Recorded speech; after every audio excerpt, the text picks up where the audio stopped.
200,000โดยขอบใจแล้วเอาไว้เติมเงินไว้เฮ็ดคลิปเด้อ โดย เอาให้ไงเขาวันนี้เอาไว้เฮ็ดคลิปเอาให้200,000เด้อเอาไว้เติมเงินเด้อหำเด้อมากอดในบัดนึงมาโอ้สู้เป็นยังจังไห้ ดีใจ ดีใจยังแหละดีใจจะได้ ว่าน้ำไอ้ดีใจแบบเห็นแต่ผมมีแรงบันดาลใจเห็นได้โคตรดีใจเลยบ่700 5,000นี่500โดย500 โอ้ยตอนนั้นกำลังได้500และหลังจากถ่ายคลิปไอ้ลงไปคนติดตามเท่าไหร่ตอนนี้ 2,000 ปลายแล้ว 2,000 ปลายแล้วโอ้เฮ้ยลูกชายก่อนได้บ่1,990,000บ่สิฮอด200,000แล้วยังน้อยหนึงใส่เสื้อตัวเก่าอยู่ช่ำบ่จักนี่บ่แม่นบ่น้องก็จนงงไอ้มามื้อใดคือว่าใส่เสื้อตัวนี้วะ อ๋อคู่ใหม่มือนั้นไอ้มาแล้วเจ้าใส่เสื้อตัวนี้แล้วก็ต่อมาก็เปลี่ยนอยู่แล้วปุ๊บเจ้ามาใส่เสื้อตัวนี้แล้วไอ้มาพอดีอีกชงตัวเก่าอีกโดย เอาเลยเอาไว้ดีๆเด้อเสื้อกับส่งนี่200,000โดยขอบใจแล้วเอาไว้เติมเงินไว้เฮ็ดคลิปเด้อโดย เอาให้ไงเขาวันนี้เอาไว้เฮ็ดคลิปเอาให้200,000เด้อเอาไว้เติมเงินเด้อหำเด้อโอเคโอ้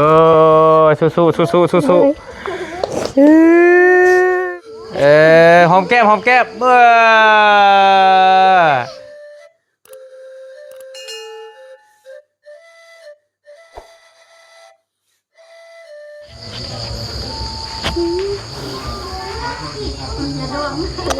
พี่น้องสบายดีเด้อพี่น้องเด้อสบายดีตอนมืดหูมืดตาเนาะตอนนี้เฮาก็ยังอยู่บ้านน้องกิ๊บเฮานี่แหละหลังจากบริมอบเครื่องมอบของแล้วก็พอดีมีน้องคนหนึงมาพี่ครับเพิ่นมาให้ใช่บริพี่น้องเป็นยังจังให้ดีใจยังแหละดีใจจะได้ว่าน้ำไอ้ดีใจแบบเห็นแต่ผมมีแรงบันดาลใจเห็นได้โคตรดีใจเลยดีใจไปได้บ่ให้ฟังเบิ่งดูแบบใดจังใดยันหลายคนบ่เข้าใจไปอยู่ข้างหลังก่อนลูกพากันไปอยู่ข้างหลังก่อนห้ำดีใจไอ้ได้มาสัมภาษณ์น้องบ่ครั้งแรกในชีวิตเลยติดตามไอ้ดนแล้วบ่ก็ติดตามทุนอยู่ก็งานเดือนปลายละก็บ่โดนจังได๋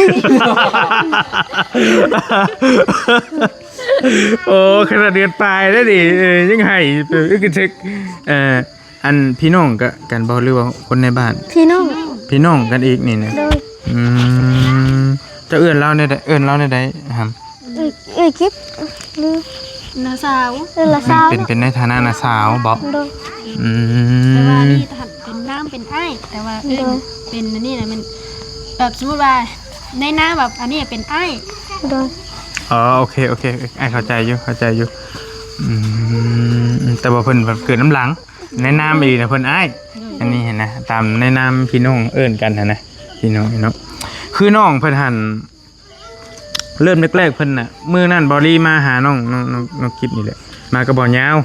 แหละบอลี่กำลังสิเมื่อแหละน้องเพิ่นมาขอถ่ายคลิปนำแหละอ้ายเฮาขอถ่ายคลิปแน่เพิ่นก็มานบมือใส่เฮาเป็น FC เจ้าแล้วก็เพิ่นน้องเพิ่นว่าเฮาเฮ็ดแฟนเพจคนติดตามเท่าไหร่ตอนน่ะตอนนั้น700บ่700 5,000นี่500โดย500โอ้ยตอนนั้นกำลังได้500และหลังจากถ่ายคลิปไอ้ลงไปคนติดตามเท่าไหร่ตอนนี้2,000 ปลายแล้ว2,000 ปลายแล้วโอ้ชื่อเฟซแนวใดชื่อเพจเจ้าแนวใดมาให้เบิ่งดูใช้โทรศัพท์อยู่นำพุ่นมาเบิ่งดูชื่อเพจจะได้โอ้เก่งคนเบิ่งคลิปไอ้เท่าไหร่ตอนน่ะคลิปอันแตกแสน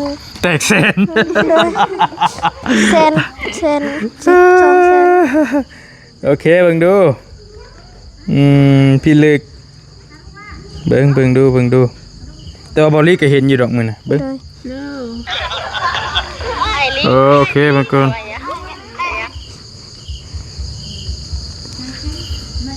นี่ตัวเลขนี่พี่น้อยโอ้ใช่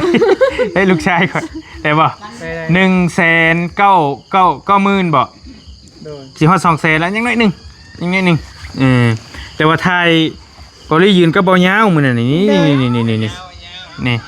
นี่ ยาวคนดังบ่จ้าซะ แกว่าแต่ว่ามื้อนี้บ่ยาวบ่มามื้อนี้พี่น้องเอ้ยจักสิแม่นดังน้ำบ่ลี่หรือดังน้ำบ่ยาวบ่จักคือกัน แต่ว่าบ่ยาวบ่มาแต่มื้อนั้นยืนคู่กัน2คนถ้าว่าเจ้าลงคลิปอ้ายกินนี่มันบ่ดังมันบ่ปังแล้วแม่นว่าดังน้ำบ่ยาวเด้อ โดยดังบ่ดังก็บ่เป็นหยังดีใจเห็นอ้ายเฮง ดีใจบ่เจ้าซื้อแนวใด พันษาซื้อ เท่าพรรษา โดย จักปีแล้วห14 ปี ำ14 ปี โดย พ่อแม่อยู่ไสตอนนี้ อยู่ไทยไปทำงาน ไปทำงานอยู่ไทย โดย มื้อใดเพิ่นสิมา บ่ฮู้น้ำเพิ่นอันนี้ก็ โทรหาเพิ่นอยู่บ่ล่ะ โทรอยู่ โทรอยู่ ลิ้นน้ำเพิ่นอยู่เพิ่นก็โทรมาอยู่ เจ้าอยู่กับไผสักคู่มื้อนี่ อยู่น้ำนาย อยู่ป้า อยู่น้ำนาย อืม เพิ่นก็บ่มีเงินมีคำเพิ่นก็ อืม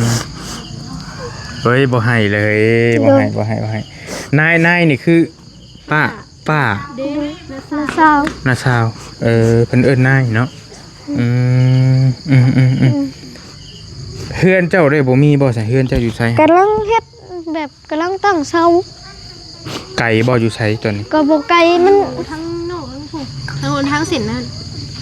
ขี่ขึ้นไปนี่แล้วก็มันสิมีทางลงไปหากระสิขึ้นแม่นเนาะ โดย ทางหน้าพี่ โอ้ขย่างไปไกลเติบเนาะ โดย นึกว่าอยู่ใกล้ๆนี้ บ่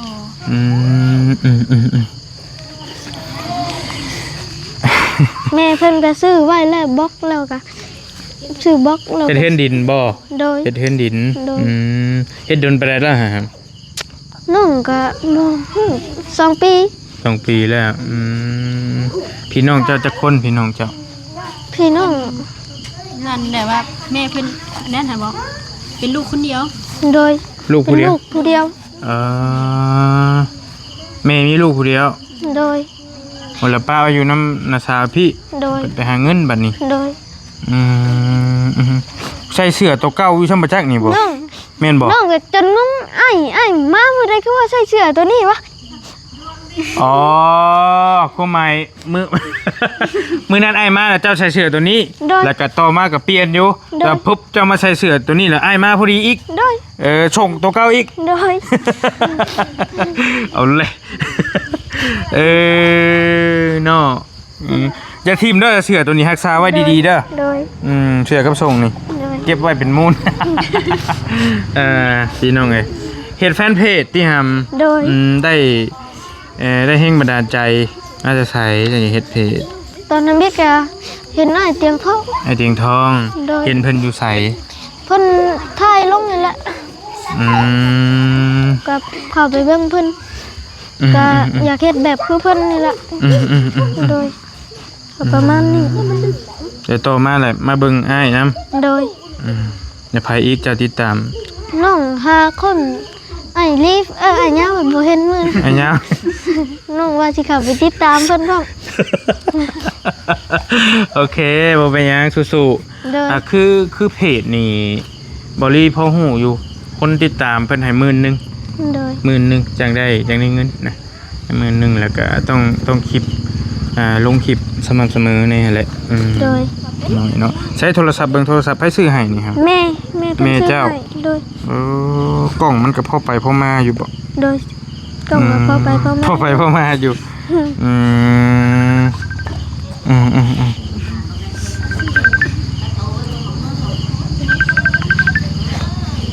เด็กก็ลูกสาวโทรหาเอาในรายการสู้ๆเด้อน้องเด้อให้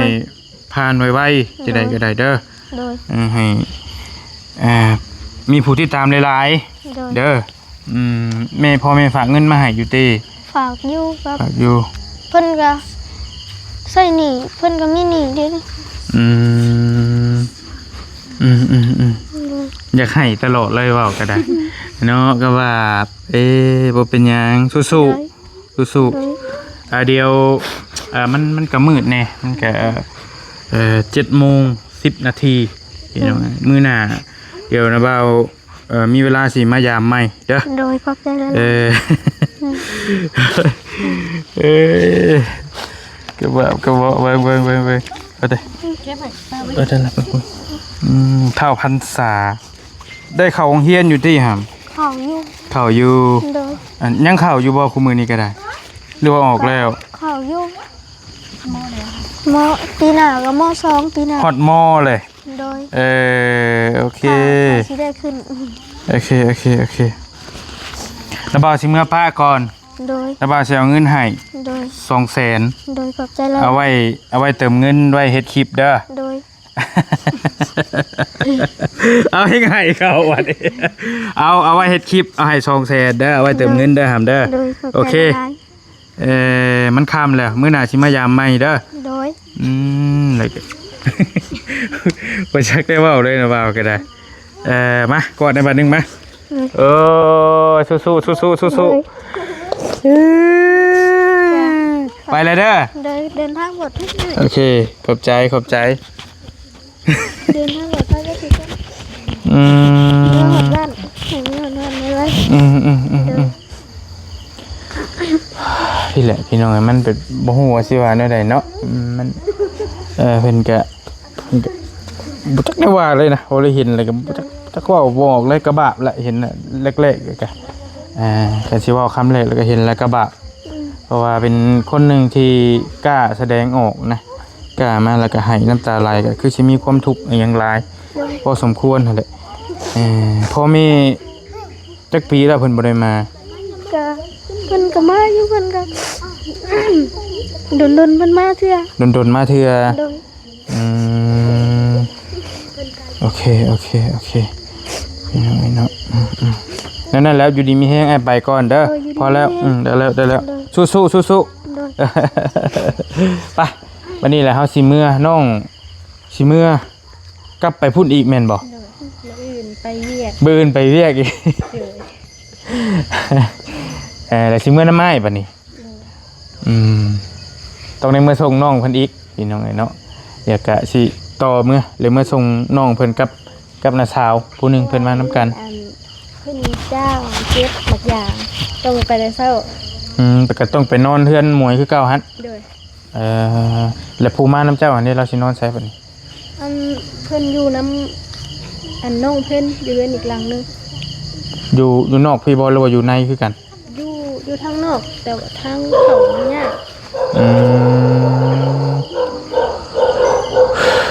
โอเคไปซะเมื่อจังว่ากันไปเฮาเดินทางเด้อหำเด้ออยู่ดีมีแฮง เดินอยู่ดี สู้ไปเมื่อมีแต่อัน เดี๋ยวเจอกันไปได้ละให้เดินทางไผแต่ว่าไม่เท่าบ่ร้านเพิ่น กอดกันไม่นี่กอดกันให้เบิ่งแนวหอมแก้มเมื่อโอเคเเวียกว่างแม่จังสิขึ้นมาหาไม่ใช่ไม่ ว่ารถจะบอกกันรถเฮาสิขึ้นเฮาสิลงไปเฮ็ดเวียกก่อนมื้ออื่นไปเฮ็ดเวียกอยากนอนอยู่แต่ว่าต้องเฮ็ดเวียกมื้ออื่นไปเฮ็ดเวียกตั้งแต่ 6:00 นเขาบ่มีเวียกเข้าว่างๆเฮาสิขึ้นมาหาคิดว่าจะขึ้นมาหา ไปทางใดก็หาเงินหาคำนะลูกเอ้ยตั้งบุกตั้งใจแล้วกูก็อาศัยไปข้างใน ไอเป็นแม่ของแม่บ่หรือแม่ของพ่อ เป็นแม่ของแม่น้องน่ะเป็นลูกของเพิ่น เป็นแม่ของแม่แล้ว ลูกสาว โดยร้านเนาะ ร้านเอาร้านแต่น้อยๆในแม่ก็ให้อยากมาน้อยๆก็ไปมาว่ามีคนมีคำลูกเอ้ยนี่คอยก็เรื่องร้านชง สู้ตู้เอ้ย บ่ฮู้สิว่าจังใด แม่นี่ก็โอ้ยกูก็บ่จักคำเมาเลยกูก็บ่มีเงินมีคำแม่เอ้ยอยากมือเลยแม่เอ้ยเฮาอยากมือเฮา ก็อยากอยู่บ้านอยู่น้องเพิ่นก็แต่ว่าต้องดิ้นรนไปสู่อยู่ในเมืองต่ออีก แม่ก็ มึงสิว่าแนวใด บ่ได้ละหาไปลูกเอ้ยสิ มาเยี่ยมแม่เฒ่าแป๊บๆนะแล้วก็ไปว่าซั่น ไปลูกก็คำมืดแล้วเนาะลูกเอ้ยอ้ายมือทรงยากแล้วเนาะลูกเอ้ย บ่ยากดอกเดี๋ยวเฮาแล่นมื้อส่งเพราะว่าสิไปเวียกทางพุ่นอยู่ก็แล่นลงไปไกลน้อยหนึงบ่เป็นหยัง ให้ปลอดภัยลูกเอ้ย อยู่ดีมีแฮงเด้อตู้เด้อ ไปสะดวกมาก โดย โดย งานมานหม่อยเวียดลูกเอ้ยไป โดย ทางมุกสว่างใจลูกไหวคุบอันหานไม่ท่านอันให้ลูกเอ้ย โดย ทำให้รวยลูกกับผัวเดียวมือเดียวเจ้าก็ดี โดย ขอบใจได้หลาย คุณกล้าคุณข้าของเมืองลูกเอ้ย อย่าไปหาร้านหน่อไม้มันล่มเนาะ ได้แล้วเงินกับพ่อมีแน่แล้วเอาไว้ กูก็เลยลูก ไปนั่งเชื่อพระราชล่มเจ็บแต่ก็มาย่าง เห็นไหม เรา ไปเลยลูกไป พักก่อนก็ได้พักก่อน ยาแล้วไปแล้วบ้านไหนลูก ไปไร ไปแล้วบ้านกูไปแล้วลูกทำงานอย่างนี้ก็ไปนะคุณไปนะกูไม่ไปนะ โอเคไปป้าก่อนเด้อไม่เท่าเด้อบ๊ายบาย ไปลูกเอ้ยไปสะดวกมาสะดวกเอ้ย ป้าปานี้เฮาโอ้ยพี่น้องเนาะชีวิตยังดึงแขนหลานอยู่เด้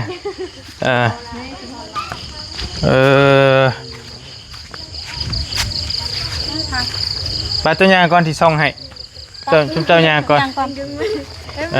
เมื่อไรเด้อนางเด้อไปก่อนไปที่ซ่องให้ไปที่เจ้านี่เนาะนอนน่ะไม่เท่าจะคืนกับบ่นอนเจ้าก็ได้ เข้าอย่างนั้นเราไปแบบ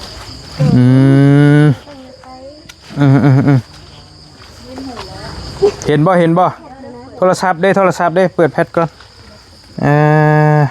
เบ็ดกับสิเบิดพ่อแบดบ่ใจเย็นหุยได้บ่บิ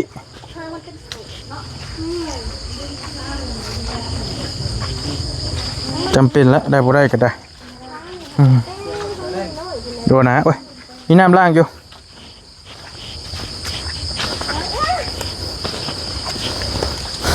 มาเมื่อนั้นผัดเห่งเนี่ยพี่น้อยมาเมื่อนี้ผัดมันอันนี้นะไปฟังพุ่นก็ได้มาขึ้นมาพี่ก็ได้มาเดี๋ยว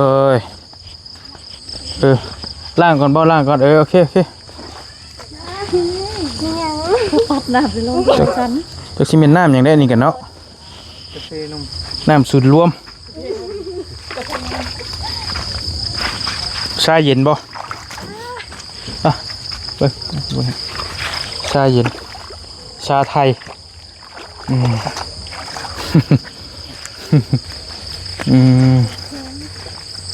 จะกดให้เนี่ยกดแล้วบีบปุ่มดำขึ้นมันไปเลยเป็นอย่างดอกเดี๋ยวนางใกล้ผู้บ่าวเอาผู้บ่าวอยู่เด้ผู้บ่าวบัดซองแล้วนี่ฮะนะ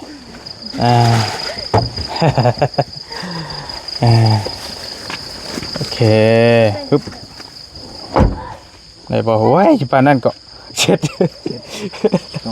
เพิ่งเอาน้ำที่มาให้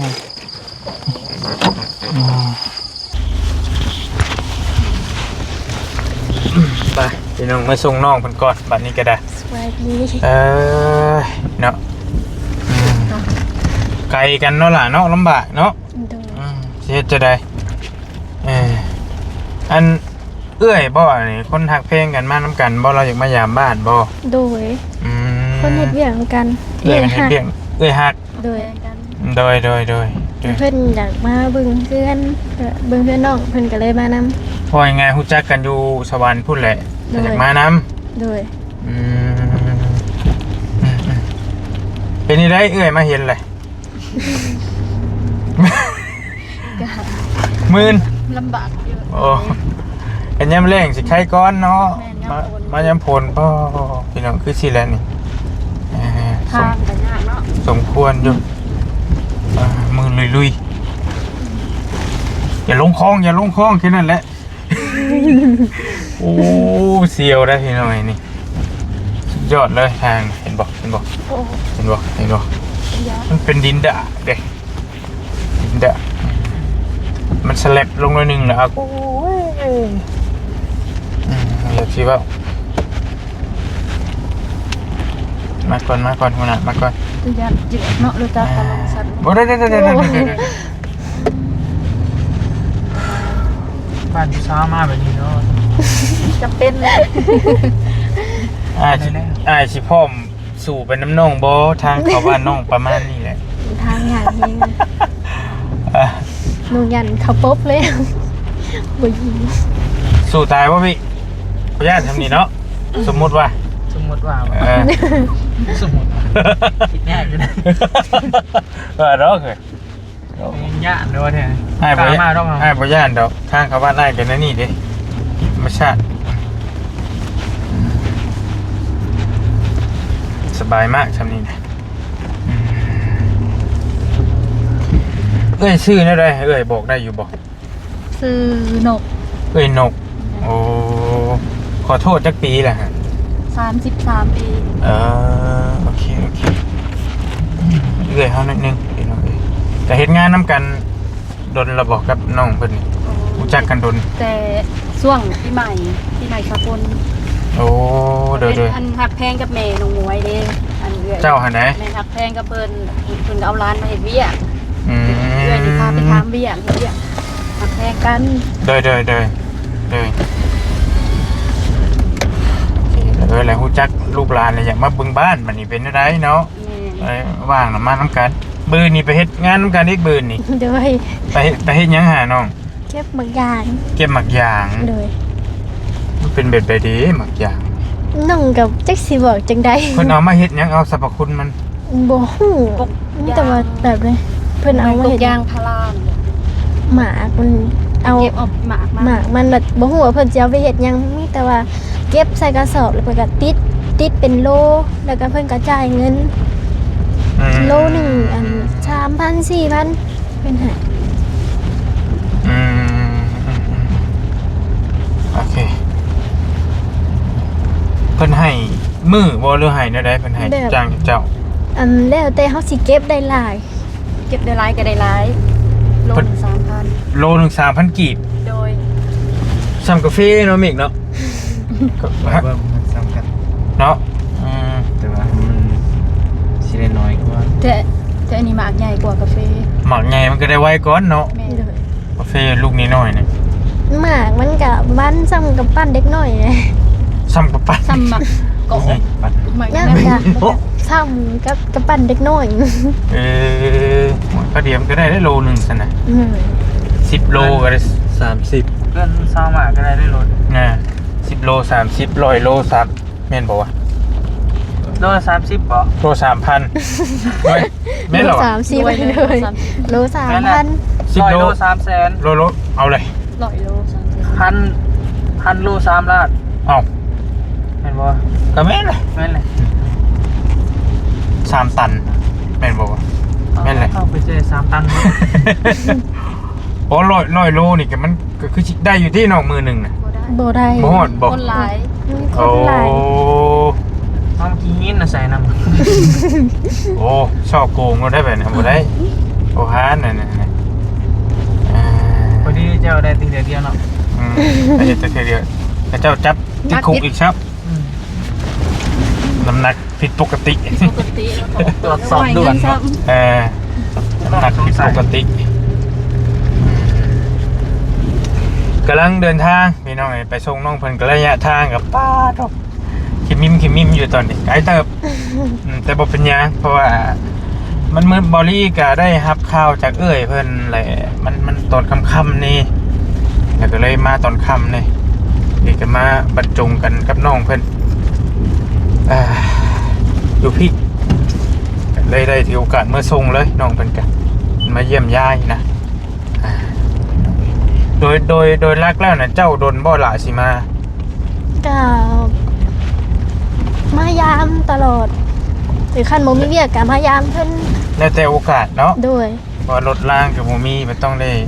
มาก็ต้องได้นั่งรถมาครับบ่นั่นก็ต้องหมวยเนาะ ด้วย ขี่รถจักรหมวยมาเหมือนกันสินะมันก็ลำบากอ แต่ ยู่ ว่าส่วนหลายน้องจ้างโดยสารมาเพราะว่า แม่มวยเอารถไป มันบ่มีรถพร้อมน้องก็ต้องได้จ้างรถไป เท่าไรมาพี่ แต่สวรรค์ แต่สวรรค์มาหาซิโนกะเส้นหนึงแล้วก็จ้างลูกแต่ซิโนมาบ้านกะเส้นหนึงมีเป็น200,000 300 บาทพี่น้องเนาะ2 เซนต้องมาลัดอยู่ทางเขาบ้านธาตุหั่นเหรอวะ โดย ต้องให้มวยออกมาส่งนะหั่นเนาะ โดย สมมติว่าออกมาส่งอยู่ทางเขาธาตุดิงหั่งหั่นนะพี่น้องเอ้ยมีรถสายทางอยู่หั่นแล้วก็เฮาก็มาโอเคกันปุ๊บอีมา3 คนเฮาก็ได้มานี่ทีมงานแล้วก็เป็น4-5ทั้งน้องเพิ่นโอเคฮอดทางยางแล้วก็ยาวๆเลยละบัดนี้ก็ได้พี่น้องฮอดพุ่นเลยน้องมวยพุ่นละทางเข้าได้ที่เฮก่อน ฝนตก เข้าบ่ได้ซั่นกันซิโนสิอันย่างเข้าก็ได้ ว่าหรอเฮ้ย บหันประมาณ2ห่ออันแถวเฮียนนั่นก็ได้เดี๋ยวชิย่องย่างเข้าทางมันยากอาลีทางมันยากมันเข้าบ่ได้นี่ก็จังว่าเนาะ มันทางยากแฮง ได้บ่ล่ะคือช่วงสิมืดแท้ บ่เป็นหยังน้องใจแพทโทรศัพท์ก็ได้ โยผู้หญิงซ้ำพี่น้องเนาะ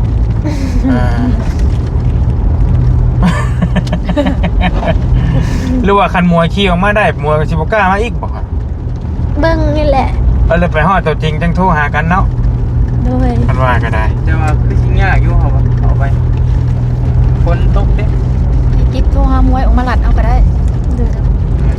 อ้ายก็จะส่งฮอดฟังฮอดฝานะความหมายว่า โดย เห็นว่ายันว่าไปป้าชุบเจ้าบ่ สิคิดน้ำหลัก ว่าพุ่งไปอีก โย่ คิดยากอีกจึงแล้วสิให้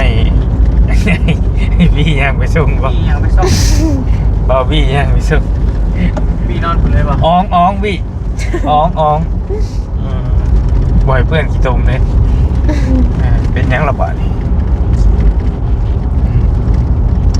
ไปพี่น้องจังนี่ไปสวรรค์กับประมาณ50 หลักประมาณนั่นแหละเดินทางประมาณชั่วโมงหนึงได้นะลาวๆนี่แหละเดินมาส่งน้องเพิ่นก็ต่างจากซอยน้องเพิ่นนั่นแหละมื้อนั้นบ่รีก็มากับเบาเหย้าแล้วก็มื้อนี้ก็มากัน3 หนุ่มมื้อนี้ก็ได้พี่น้องเนาะมันก็ไกลแน่แต่บ่เป็นหยังลบไปลบมาสิแหละได้เกื้อกูลกันได้ข้าวให้ไม่เฒ่าแล้วกินแล้วเด้ข้าวสารอาหารแห้งไปหาหน่อไม้ล้มพุบล้มภาพว่าซั่นน้องเพิ่นก็ว่าก็ได้ เพิ่นไปหาตลอดบอกกับบ่ฟังไปหาทุกมื้อ อืม เวลาเพิ่นล่มมาแล้วเพิ่นโทรมาบอกว่าเจ็บนั่นนี่ คนเฒ่าเนาะ น้องบอกให้ย่ากับบ่ย่า ดุเด้พี่น้องแล้วเดินทางไปน้ำกันได้แต่ก็จังว่ากันพี่น้องไปเดินทางก่อนโดย